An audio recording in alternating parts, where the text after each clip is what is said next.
To top news. ఒక పక్క అంబేద్కర్, మరో పక్క ఇందిరాగాంధీ, పివి నరసింహారావు, జైపాల్ రెడ్డి విగ్రహాలు ట్యాంక్ బండ్ పరిసరాల్లో ఉన్నాయని, కానీ ఇక్కడ రాజీవ్ గాంధీ విగ్రహం లేని చోటు స్పష్టంగా కనిపిస్తోందని తెలంగాణ ముఖ్యమంత్రి రేవంత్ రెడ్డి అన్నారు. తెలంగాణ సచివాలయం ఎదురుగా గురువారం రాజీవ్ గాంధీ విగ్రహం ఏర్పాటుకు శంకుస్థాపన కార్యక్రమం జరిగింది. ఈ సందర్భంగా ముఖ్యమంత్రి రేవంత్ రెడ్డి మాట్లాడుతూ టెలికాం రంగంలో విప్లవాత్మక మార్పు తెచ్చిన మహానేత రాజీవ్ గాంధీ అని కొనియాడారు. దేశ సమగ్రత కోసం ప్రాణాలు అర్పించిన మహానీయుడు రాజీవ్ గాంధీ అన్నారు. ఆయన విగ్రహం కేవలం జయంతి వర్ధంతులకు దండలు వేసి దండాలు పెట్టడానికి కాదని, మహానుభావుల విగ్రహాలు చూసినప్పుడు వారి స్ఫూర్తితో ముందుకెళ్లాలన్న భావన మనకు కలగాలన్నారు. ఇది చరిత్రలో నిలిచిపోయే సందర్భమన్నారు. సచివాలయం ఎదురుగా రాజీవ్ గాంధీ విగ్రహం ఉన్నన్ని రోజులు ఈ సందర్భం గుర్తుకుంటుందన్నారు. అందరికీ ఆదర్శంగా ఉండే రాజీవ్ గాంధీ విగ్రహాన్ని ఇక్కడ ఏర్పాటు చేయబోతున్నామన్నారు. ఈ రాజీవ్ గాంధీ విగ్రహ ఆవిష్కరణకు సోనియా గాంధీని ఆహ్వానిస్తున్నామని తెలిపారు. అయితే ఆ పక్కన డాక్టర్ బాబాసాహెబ్ అంబేద్కర్, ఇంకొక పక్కన శ్రీమతి ఇందిరాగాంధీ, ఆ పక్కన మాజీ ప్రధానమంత్రి పివి నరసింహారావు గారు, ఇంకా కాస్త ముందుకెళ్తే కీర్తిశేషులు జైపాల్ రెడ్డి గారు, వీళ్ళందరి విగ్రహాలు సమాధులు ఈ ప్రాంతంలో ఉన్నాయి. నేను ముఖ్యమంత్రి అయిన తర్వాత ఈ ప్రాంతంలో పర్యటిస్తున్నప్పుడు వీటన్నిటిని చూసిన తర్వాత ఒక లోటు ఉన్నది. ఆ లోటే శ్రీ రాజీవ్ గాంధీ గారి విగ్రహాన్ని ఇక్కడ పెట్టడం ద్వారా ఈ దేశ యువతకు స్ఫూర్తిని నింపాలని, సాంకేతిక టెలికాం రంగంలో విప్లవాత్మకమైన మార్పులు తీసుకొచ్చి ఈరోజు కోట్లాది మంది యువకులకు ఉద్యోగ ఉపాధి అవకాశాలు వచ్చినాయి అని అంటే శ్రీ రాజీవ్ గాంధీ గారి దేశంలో కంప్యూటర్ను పరిచయం చేయడం. ఈరోజు తండాలలో, గూడాలలో, మారుమూల పల్లెల్లో పేదవాళ్ళు, ఉపాధి హామీ కూలికెళ్లే మహిళలు కూడా ఈరోజు చేతిలో సెల్ ఫోన్ పట్టుకొని ప్రపంచాన్ని తమ గుప్పెట్లో పట్టుకున్నంత గొప్పగా ఈరోజు మాట్లాడుతున్నారు. అంటే ఈ దేశానికి టెలికాం రంగంలో విప్లవాత్మకమైన మార్పులు తీసుకొచ్చి ఈ దేశాన్ని ప్రపంచంతో పోటీ పడే విధంగా తీర్చిదిద్దిన మాజీ ప్రధానమంత్రి శ్రీ రాజీవ్ గాంధీ గారు. విప్లవాత్మకమైన మార్పులు ఉద్యోగ ఉపాధి అవకాశాలలోనే కాదు, యువతకు ఆదర్శంగా నిలబడే విధంగా దేశం కోసం అవసరమైనప్పుడు దేశాన్ని విచ్ఛిన్నం చేయాలని అసాంఘిక శక్తుల నుంచి, విదేశీ కుట్రల నుంచి దేశాన్ని కాపాడడంలో ఆఖరి శ్వాస వరకు, చివరి రక్తపు బొట్టు వరకు ఈ దేశ సమగ్రతను కాపాడడంలోనే వారు నిమగ్నమై చివరికి వారు నేల కొరిగారు. అంటే దేశం కోసం, దేశ భద్రత కోసం, దేశ సమగ్రతను కాపాడడానికి ప్రాణాలు అర్పించైనా సరే దేశాన్ని కాపాడాలని ఈ దేశ యువతకు స్ఫూర్తినిచ్చే విధంగా శ్రీ రాజీవ్ గాంధీ గారు నిలబడ్డారు. ఈరోజు మనం ఎక్కడైతే ప్రతిష్ఠించుకుంటున్నామో ఆ విగ్రహాలను వర్ధంతికో, జయంతికో దండలేసి దండం పెట్టడానికి కాదు. మనం ఇంట్లో నుంచి బయలుదేరినప్పుడు, మనం సమాజంలో ప్రజల్ని కలిసినప్పుడు కూడలిలో మహానుభావుల విగ్రహాలను చూస్తే వారి స్ఫూర్తి, వారి ఆదర్శాలు మనల్ని ముందుకు నడిపించడానికి అవసరమైన స్ఫూర్తినివ్వడానికే ఈరోజు ఇలాంటి విగ్రహాలు మనం ప్రతిష్ఠించుకుంటున్నాము. ఇవాళ ఈ సచివాలయం ముందు ఈ ట్యాంక్ బండ్ మీద ప్రతిరోజు వేలాది మంది, లక్షలాది మంది ప్రాంత పర్యటనకు వస్తుంటారు. వాళ్ళందరికీ కూడా ఒక స్ఫూర్తిని నింపడానికి ఒక ఆదర్శవంతమైన నాయకుడి విగ్రహం ఇక్కడ ఉండడం ఎంతో అవసరమో ఆ ఆలోచనతోనే ఈరోజు ఇక్కడ శ్రీ రాజీవ్ గాంధీ గారి విగ్రహాన్ని మనం ఆవిష్కరించుకుంటున్నాము. ఈ కార్యక్రమంలో పాల్గొనడం మీరందరూ, ఇక్కడ ఈ విగ్రహావిష్కరణకు ప్రారంభోత్సవ కార్యక్రమాన్ని చేయడానికి నాకు రాష్ట్ర ముఖ్యమంత్రిగా అవకాశం వచ్చింది.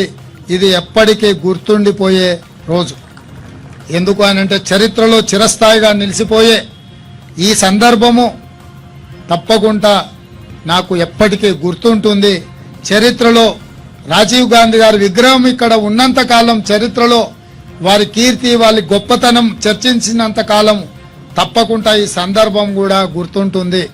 ఆ రోజు సద్భావన యాత్ర సందర్భంగా చార్మినార్ దగ్గర శ్రీ రాజీవ్ గాంధీ గారి యాత్రను ప్రారంభించినప్పుడు అక్కడ ఒక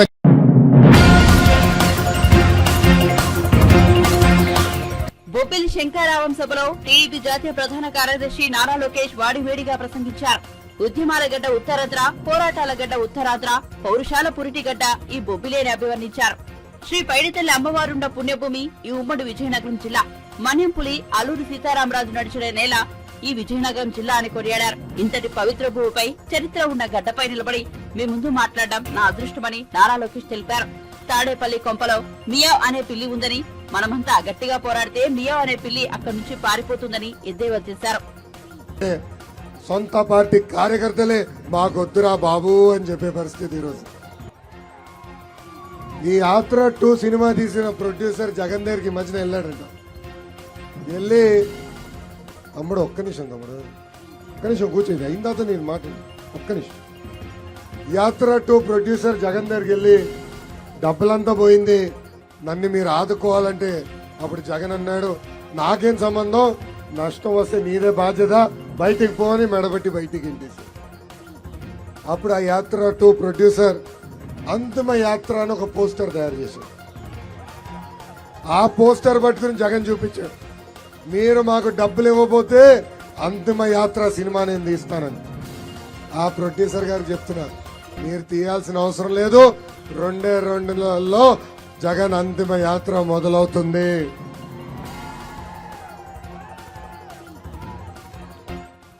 ఎప్పుడైతే ఆ ప్రొడ్యూసర్ చెప్పాడో ఈయన భయపడిపోయి ఎదోడు చేయాలని ప్రభుత్వ భూమి హార్స్లీ హిల్స్ లో అతి ఖరీదైన 2 ఎకరాల ప్రభుత్వ భూమి ఆ ప్రొడ్యూసర్ కి ఈరోజు అప్పగిస్తాం జరిగింది. ఈ సభాముఖంగా జగన్ చెప్తున్నా, ఆ సినిమా తీమని ఆంధ్ర రాష్ట్ర ప్రజలు చెప్పలా, మీకోసం మీరు తీసుకున్నారు. మీకు 100 ఎకరాల భూములు ఉన్నాయి. హైదరాబాద్ లో ఒక ప్యాలెస్ ఉంది, తాడేపల్లిలో ఒక ప్యాలెస్ ఉంది, ఇడుపులపాయలో ప్యాలెస్ ఉంది, ఇప్పుడు ఏకంగా విశాఖపట్నంలో ఒక ప్యాలెస్ ఉంది. ఆ ప్యాలెస్ సంబంధించిన 2 ఎకరాల భూమి ఇవ్వచ్చు కదా, ఇవ్వలేదు. ప్రజాధనాన్ని ఈరోజు లూటీ చేస్తున్న వ్యక్తి జగన్. జగన్ ని చూస్తే ఒక పిట్టల దొర గుర్తొస్తాడు. ఎవరు? పిట్టల దొర. కేంద్ర ప్రభుత్వం ఖేలో ఇండియా అని ఒక కార్యక్రమం తీసుకొస్తే దాని పేరు మార్చి ఆడుదాం ఆంధ్ర అని ఆ కార్యక్రమం ప్రారంభించారు. ఈ సభాముఖం జగన్ అడుగుతున్నా, మా జీవితాలతో ఆడుకుంది చాలు స్వామి, 2 నెలల్లో మీతో ఆడే రోజులు మాకు వస్తే అని గుర్తుపెట్టుకోమంటున్నా. ఎన్నికల ముందల నియోజకవర్గానికి ఒక ఇండోర్ స్టేడియం కడతానని హామీ ఇచ్చాడు, కట్టాడా? క్రికెట్ ట్రైనింగ్ సెంటర్ ఏర్పాటు చేస్తానని చేశాడా? లేదు. కానీ ఇప్పుడు కొత్త ఐపీఎల్ టీం తీసుకొస్తాడంట. అది చూసిన నాకు ఐడియా వచ్చింది. ఆ టీం పేరేంటో తెలుసా? కోడి కత్తి వారియర్స్. ఆ టీంలో ఉన్న ప్లేయర్స్ ఎవరో తెలుసా? Senior batsmen Avinash Reddy. బాబాని గంటలు పెట్టి కొట్టాడు కదా, అందుకే అవినాష్ రెడ్డి. బెట్టింగ్ స్టార్ ఉన్నాడండి, ఆయన పేరు అనిల్ యాదవ్. అరగంట స్టార్ ఉన్నాడండి, అంబటి రాంబాబు. గంట star Avanthi Srinivas. Allrounder Gorantla Madhav. Reel star వాళ్ళ ఎంపీ మార్గాని భరత్. బూతల స్టార్ సన్నబియ్య సన్నాసి కోడాల నాని.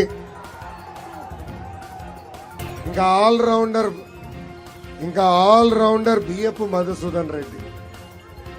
ఎంత అద్భుతంగా ఉంది కదా ఐపీఎల్ టీము, అద్భుతంగా ఉందా? ఎన్నికల ముందర ఏమన్నారు? 25కి 25 ఎంపీలు గెలిపించండి, ఢిల్లీ మెడ వంచి ప్రత్యేక హోదా తీసుకొస్తా ఉన్నారు.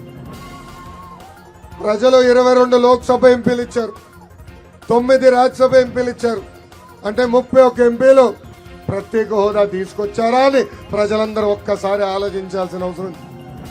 ప్రత్యేక హోదా కాదు కదా, ఆ పార్టీకి చెందిన కొంతమంది ఎంపీలు ఢిల్లీకి వెళ్లి ఆంధ్ర రాష్ట్ర పరువు తీశారు. ఒక ఎంపీ ఏకంగా జిప్ తీసి భారతదేశానికి మొత్తం చూపించేశాడు. ఇంకొక ఎంపీ బాబాయిని లేపేశాడు కదా. సిబిఐలు వస్తే కర్నూలులో ఉన్న ఒక ఆసుపత్రిలో దొంగ దాక్కున్నాడు. ఇంకొక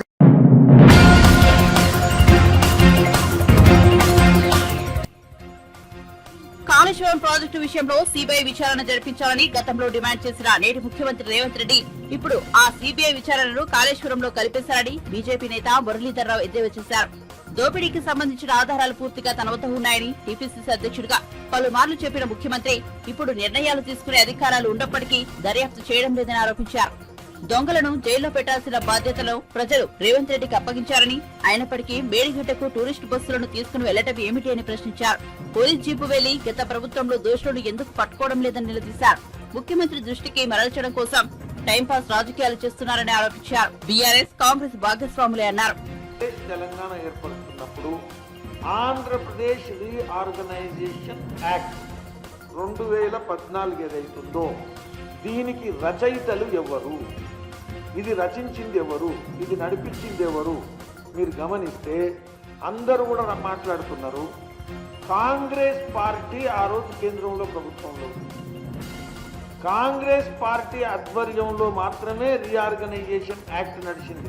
అప్పుడు భారతీయ జనతా పార్టీ ప్రభుత్వంలో లేదు కేంద్రంలో, అప్పుడు నరేంద్ర మోదీ గారు లేరు కేంద్రంలో, అప్పుడు సోనియా గాంధీ గారి నాయకత్వంలో మన్మోహన్ సింగ్ ప్రధానమంత్రి కాలంలో తెలంగాణ ఇస్తున్నటువంటి క్రమంలో కాంగ్రెస్ ప్రభుత్వము ఉంది. కాంగ్రెస్ రీఆర్గనైజేషన్ యాక్ట్ మూల రచయిత. వ్యక్తిగా వాళ్ళు ప్రచారం చేసుకున్నారు జయరాం రమేష్, దానికి కాంగ్రెస్ పార్టీ తరఫున రచయిత. అది సరిగా ఉందా లేదా, తెలంగాణకు అవసరమైనటువంటి విషయాలు వస్తున్నాయా లేవా, ఆ యొక్క పదాలు కానీ శబ్దాల యొక్క కూర్పు కానీ మనకు లక్ష్యాలకు అనుగుణంగా ఉందా లేదా అని వాళ్ళతో కలిసి పనిచేసి చూసినటువంటి తర్వాత క్లెయిమ్ చేసినటువంటి వ్యక్తి కేసీఆర్. ఈ ఇద్దరు కలిసి రీఆర్గనైజేషన్ యాక్ట్ రచించడం జరిగింది. ఆ రోజు భారతీయ జనతా పార్టీ దూరం వరకు కూడా దీన్ని డ్రాఫ్ట్ చేయడంలో పాత్ర లేదు. కాబట్టి ఎవరైతే ఈ రీఆర్గనైజేషన్ యాక్ట్ చేశారో, ఎవరైతే చేయడంలో సహకరించారో వాళ్ళిద్దరే ఈ యొక్క మీరు డ్రాఫ్ట్ విషయంలో అది సిఆర్ఎంబి కానీ అది కేఆర్ఎంబి కానీ, Krishna river water management board లేదా Godavari river water management board, ఈ రెండు రాష్ట్రాల యొక్క నది నీటి సమస్యలను పరిష్కరించడం కోసం ఒక యాజమాన్య వ్యవస్థ ఏదైతే ఏర్పాటు చేశారో ఆ రూపకల్పన చేసింది ఆ యాక్ట్లో 2014లో. కాబట్టి నేను ప్రశ్నిస్తున్నా, దొంగలు ఎవరైనా వీళ్ళిద్దరే, తెలంగాణకు అన్యాయం చేయడానికి ఎవరు సహకరించినా వీళ్ళిద్దరే. కాబట్టి ఈరోజు ఏదైనా నష్టం వచ్చినా, లోపం ఉన్నా, కష్టం ఉన్నా దానికి బాధ్యత వహించాల్సినటువంటి పార్టీలు ఈ రెండు మాత్రమే. వీళ్ళు వేరే వాళ్ళ మీద వేసేటువంటి నైతిక అధికారం కానీ రాజకీయ అధికారం కానీ లేదు. ఇది ప్రధానమైనటువంటి విషయం. తెలంగాణ ప్రజలు గుర్తించాలా, గమనించాలా. రెండవది, అందులో అడహాక్ అలొకేషన్ ఆఫ్ వాటర్ ఏదైతే ఉందో, మనకు తాత్కాలికంగా ఏదైతే వాటర్ ఏదైతే నిర్ణయించడం జరిగిందో, చాలామంది మాట్లాడుతున్నారు అడహాక్ అలొకేషన్ ఆఫ్ వాటర్ ఏదైతే ఉందో, ఈ అడహాక్ అలొకేషన్ ఆఫ్ వాటర్ మనకు అన్యాయం జరిగింది. మనకు అన్యాయం జరిగింది. తెలంగాణ ఏర్పడమే మన తెలంగాణ నీటి సమస్య అనేది ప్రధానమైనటువంటి కేంద్రమైన సమస్య అనుకున్నప్పుడు, రీఆర్గనైజేషన్ యాక్ట్ దాని పర్యావసానం నిర్ణయిస్తున్నప్పుడు, దాని తర్వాత నిర్ణయిస్తున్నప్పుడు అడహాక్ ఏదైతే అలొకేషన్ ఆఫ్ వాటర్ ఏదైతుందో అది మనం గమని.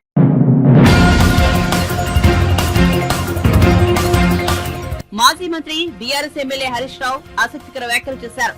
మేడిగడ్డ ప్రాజెక్టు అంశంపై రేవంత్ రెడ్డి ప్రభుత్వం విమర్శలు గుప్పించే క్రమంలో నీకు చేత కాకుంటే దిగిపో అంటూ తీవ్ర వ్యాఖ్యలు చేశారు. సీఎం రేవంత్ రెడ్డి మేడిగడ్డను రిపేర్ చేయలేమని చెబుతున్నారని, అలా చేత కాకుంటే పదవి నుంచి దిగిపోవాలన్నారు. నేనే ముఖ్యమంత్రిగా ప్రమాణ స్వీకారం చేసి మేడిగడ్డను పునరుద్ధరించి చూపిస్తా, అక్కడి నుంచి నీళ్లు ఎత్తిపోసే బాధ్యతను కూడా తీసుకుంటారని రేవంత్ రెడ్డికి సవాల్ చేశారు. దయచేసి పునరుద్ధరణ చర్యలు వెంటనే చేపట్టండి, నిపుణుల సహాయం తీసుకోండి. ఇంకోటి, ఏ ఎంక్వైరీ అయినా వేయండి, తప్పు చేసిన వారి మీద చర్య తీసుకోండి. అది నేను శాసనసభలోనే డిమాండ్ చేస్తాను. దానికి మేమేం భయపడేది లేదు. తప్పు చేయనప్పుడు మాకు ఎటువంటి భయం లేదు, ఎందుకంటే మేము తప్పు చేయలేదు. ఏదైనా టెక్నికల్ గా సాంకేతికంగా సమస్య ఏందో తెలుసుకునే ప్రయత్నం చేయండి. ఇప్పుడు దాదాపు 2 నెలలు దాటి 3 నెలలకు వచ్చింది, ఇంకా మీరు కోడిగుడ్డు మీద ఈకలు బీక్కుంటా బురద చల్లుకుంటూనే ఉంటారా? ఇది వర్కింగ్ సీజన్ కదా. ఈ టెక్నికల్ గా ప్రాబ్లం ఏందో తెలుసుకోండి, సమస్యలు తెలుసుకోండి, పరిష్కారం కనుక్కోనండి, యుద్ధ ప్రాతిపదికన పనులు చేయండి, దోషులను కఠినంగా శిక్షించండి. దానికి మేము వద్దనట్లేదు.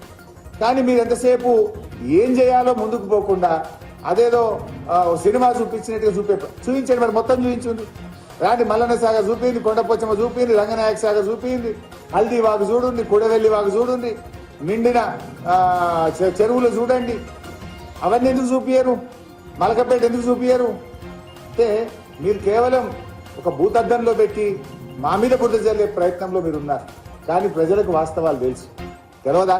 ఇలా మెదక్ జిల్లాలో కాళేశ్వరం ఫలితం అందుకున్న దుబ్బాక, సిద్దిపేట, గజ్వేల్, నర్సాపూర్, మెదక్ ఆ జిల్లా రైతులకు తెలవదా?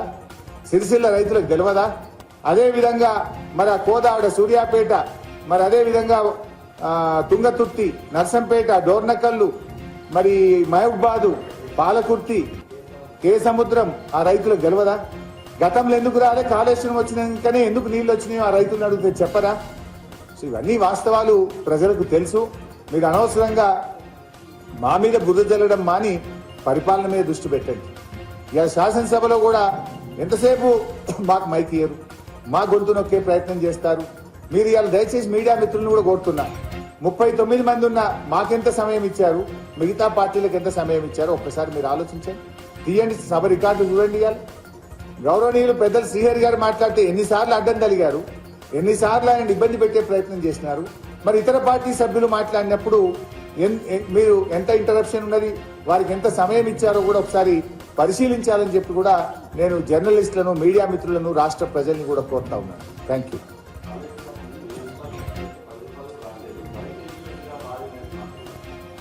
ఇప్పటిదాకా అదే చెప్పినా కదా బైసాబ్. ఇప్పుడు కాళేశ్వరం ఫలితాలు ఏందో చెప్పినా కదా. ఎన్ని జిల్లాలకు త్రాగునీరు వచ్చింది, ఎన్ని చెరువులు నిండినాయి, ఎంత మత్స్య సంపద పెరిగింది, ఎంత పంట పండింది. గతంలో రాష్ట్రంలో 94 లక్షల మెట్రిక్ టన్నుల వడ్లు పండితే ఇవాళ 3 కోట్ల మెట్రిక్ టన్నుల వడ్లు పండినాయి. మ్యాజిక్ చేస్తానో మంత్రం వేస్తానో పంట పండుతుందా? 3 కోట్ల మెట్రిక్ టన్నుల పంట ఎందుకు పండుతుంది? వాళ్ళకి ఏమైందంటే మా ప్రభుత్వానికి మంచి పేరు వచ్చింది కనుక దాని మీద బుర్ర జల్లాలి, ఏదో ఒక రకంగా మాకు ఒక చెడ్డ పేరు తెచ్చి ప్రజల్లో అనుమానాలు కలిగించేటువంటి ఒక దుష్ప్రచారానికి వాళ్ళు పాల్పడతా ఉన్నారు. బట్ నిజం నిలకడ మీకు తెలుస్తుంది. ఇప్పుడు రేపు నీళ్ళు రాలేదనుకో, ఇప్పుడేమో ఆల్రెడీ మేము రిజర్వాయర్లు నింపి పెట్టినాం కనుక నీళ్లు ఇప్పుడు యాసంగికి పోతున్నాయి, ఇబ్బంది లేదు. రేపు వచ్చే వానకాలం, వచ్చే యాసంగి నీళ్లు రాలేదనుకో, కేసీఆర్ ఉండగా నీళ్లు వచ్చినాయి ఇప్పుడు ఎందుకు వస్తలేవు అని ప్రజలు ఆలోచించారా? Thank you.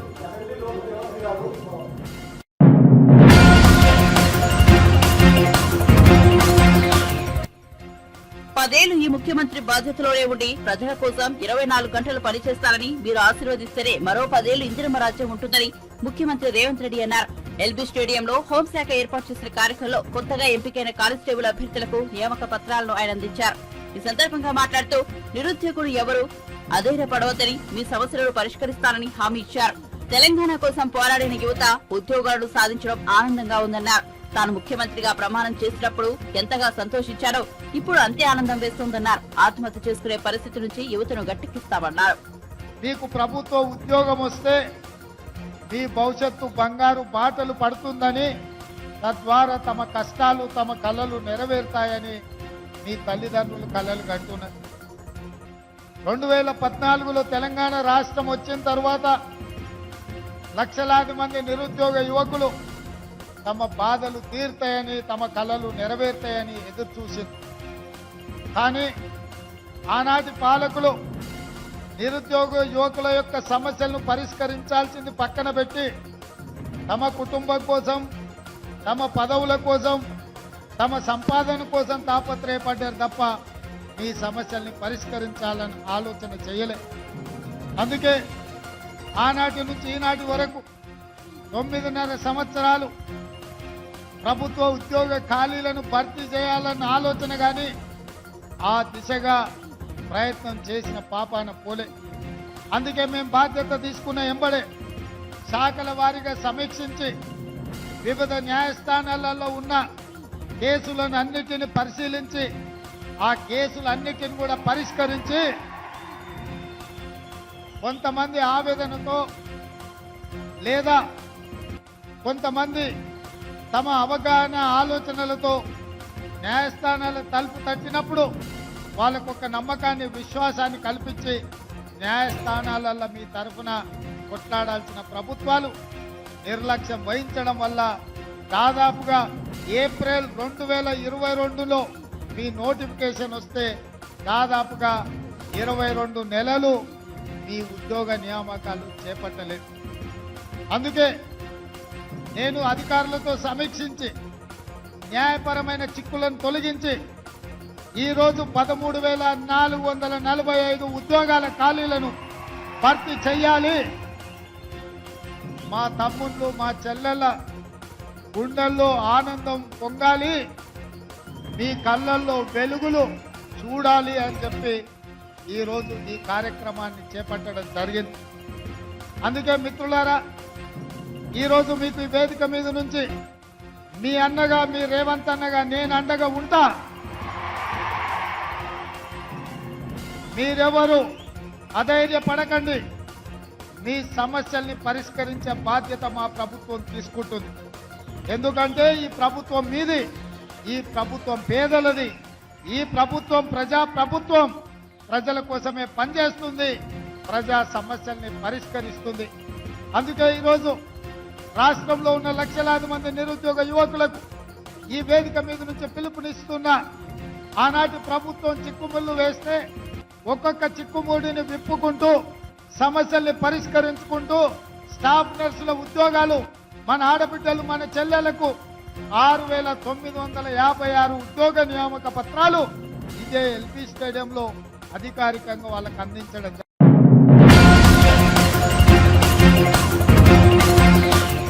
ఏపీలోని గుడివాడ వైసీపీ ఎమ్మెల్యే కొడాలి నాని ప్రతిపక్ష నాయకులపై మరోసారి సెటైర్లు వేశారు. టీడీపీ అధినేత చంద్రబాబు, జనసేన అధినేత పవన్ కళ్యాణ్, బీజేపీ అధ్యక్షురాలు పురంధేశ్వరి, కాంగ్రెస్ అధ్యక్షురాలు వైఎస్ షర్మిలను ఘాటుగా విమర్శించారు. పవన్ కళ్యాణ్ ను దత్తపుత్రుడు, నారా లోకేష్ ను ఉత్తుపుత్రుడంటూ అభివర్ణించారు. కృష్ణా జిల్లాలో జరిగిన కార్యక్రమంలో కొడాలి నాని మాట్లాడారు. రాబోయే ఎన్నికల్లో ఒంటరిగా పోటీ చేసే దమ్ము, ధైర్యం లేక వదినమ్మ పురంధేశ్వరుడి ముందుంచి చెల్లమ్మ షర్మిలను వెనకాల నిలబెట్టుకుని ఎన్నికలకు వస్తున్నాడని ఆరోపించారు. ఇటీవల ఢిల్లీకి వెళ్లిన చంద్రబాబుకు ప్రధాని నరేంద్ర మోదీ, అమిత్ షా నుంచి వ్యతిరేకత వచ్చిందని వెల్లడించారు.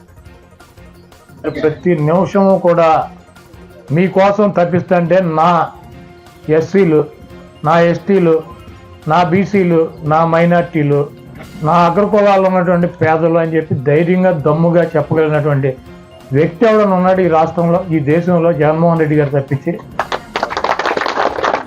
ఒక్కడిగా గెలవలేక నన్ను చూసి జగన్మోహన్ రెడ్డి భయపడుతున్నాడు అంటాడు.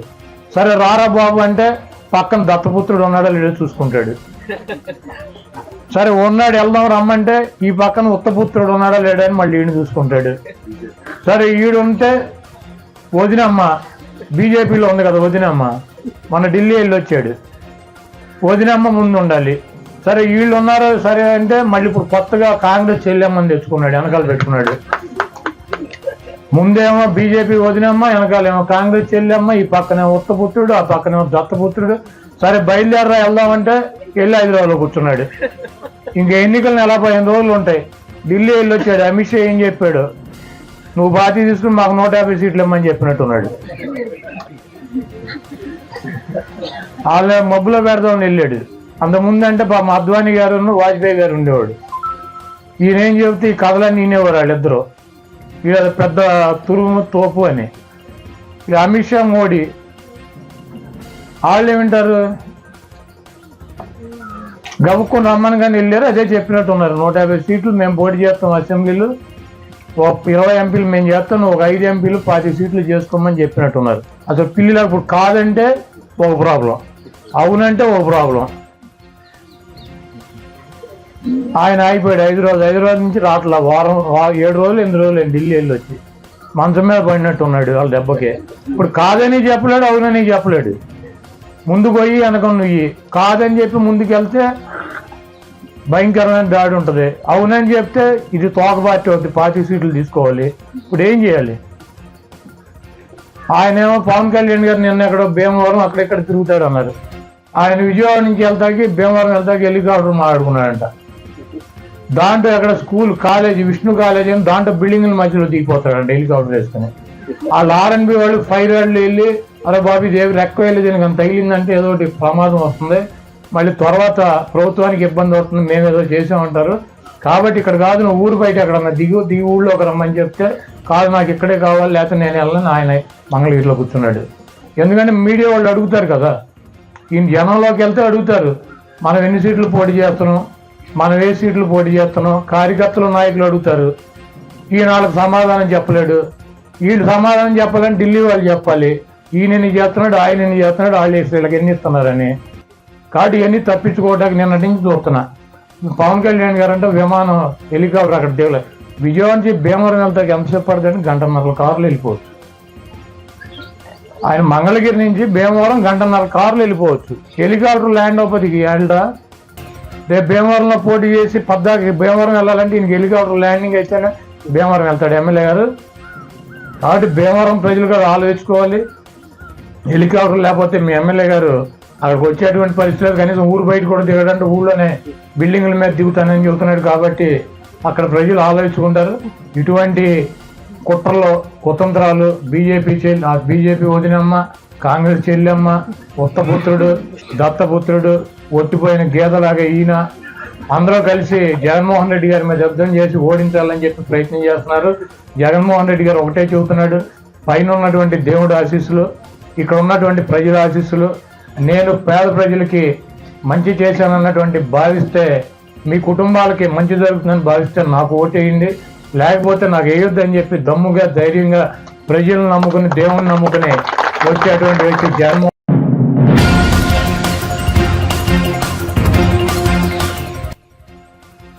యునైటెడ్ అరబ్ ఎమిరేట్స్ రాజధాని నగరం అబుదాబికి సమీపంలో హిందూ దేవాలయాన్ని భారత ప్రధానమంత్రి నరేంద్ర మోదీ బుధవారం ప్రారంభించారు. ఈ సందర్భంగా మోదీ మాట్లాడుతూ ఈ ఆలయం మత సామరస్యానికి చిహ్నంగా వర్తిల్లుతుందని ఆశాభావం వ్యక్తం చేశారు. బోచాసన్ వాసి శ్రీ అక్షర్ పురుషోత్తం స్వామినారాయణ సంస్థ ఈ దేవాలయాన్ని నిర్మించింది. ఇది అబుదాబిలో తొలి రాతి హిందూ దేవాలయం కావడం విశేషం. భారత్, అరబ్ దేశాలు సంయుక్తంగా ఈ ఆలయాన్ని నిర్మించాయి. హిందూ మతంలోని వైష్ణవుడైన స్వామినారాయణ సంప్రదాయానికి చెందిన బౌద్ధ సన్యాసి అక్షర్ పురుషోత్తం స్వామి నారాయణ సంస్థ ఈ ఆలయాన్ని నిర్మించింది. ఈ ఆలయ నిర్మాణానికి అవసరమైన భూమిలో 13.5 ఎకరాల భూమిని ముస్లిం రాజు అయిన Sheikh Mohamed bin Zayed Al Nahyan బహుమతిగా ఇచ్చారని బీఏపీఎస్ ప్రతినిధి తెలిపారు. మత సామరస్యానికి ప్రతీకగా ఈ ఆలయానికి వాస్తుశిల్పిగా క్యాథలిక్ క్రిస్టియన్, ప్రాజెక్ట్ మేనేజర్ గా సిక్కు మతస్థుడు, ఫౌండేషన్ డిజైనర్ బుద్ధిస్టు కాగా నిర్మాణ సంస్థ పార్సీలకు చెందినది. డైరెక్టర్ జైన మతానికి చెందిన వ్యక్తి అని బీఏపీఎస్ ప్రతినిధి వెల్లడించారు. और उस दिन मैंने कहा था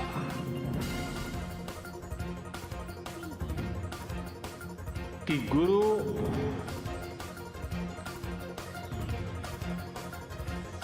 की हम बहुत तारीफ तो करते रहते हैं,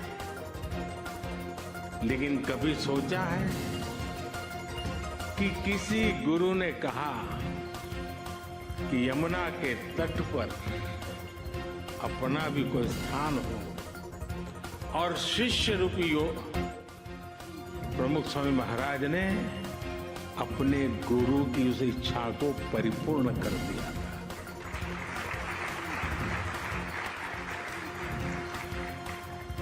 आज मैं भी उसी एक शिष्य भाव से यहाँ आपके सामने उपस्थित हूं कि आज प्रमुख स्वामी महाराज का सपना हम पूरा कर पाए। आज वसंत पंचमी का पवित्र त्योहार भी है, पूज्य शास्त्री जी महाराज की जन्म जयंती भी है। ये वसंत पंचमी, ये पर्व मां सरस्वती का पर्व है। मां सरस्वती यानी बुद्धि और विवेक की मानवीय प्रज्ञा और चेतना की देवी।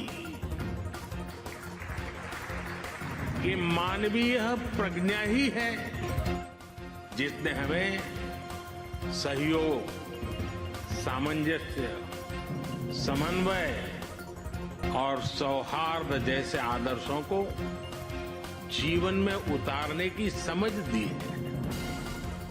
मुझे आशा है कि मंदिर भी मानवता के लिए, बेहतर भविष्य के लिए वसंत का स्वागत करेगा।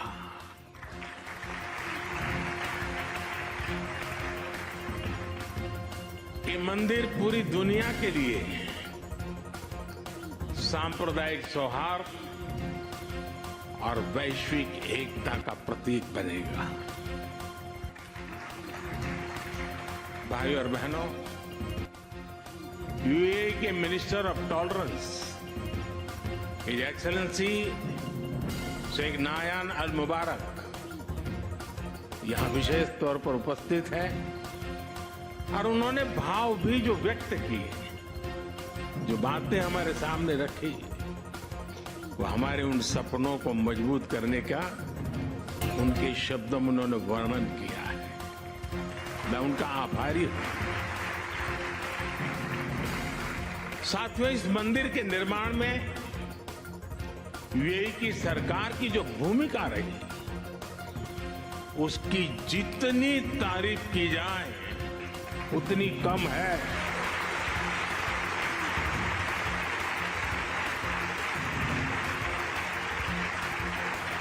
लेकिन इस भव्य मंदिर का स्वप्न साकार करने में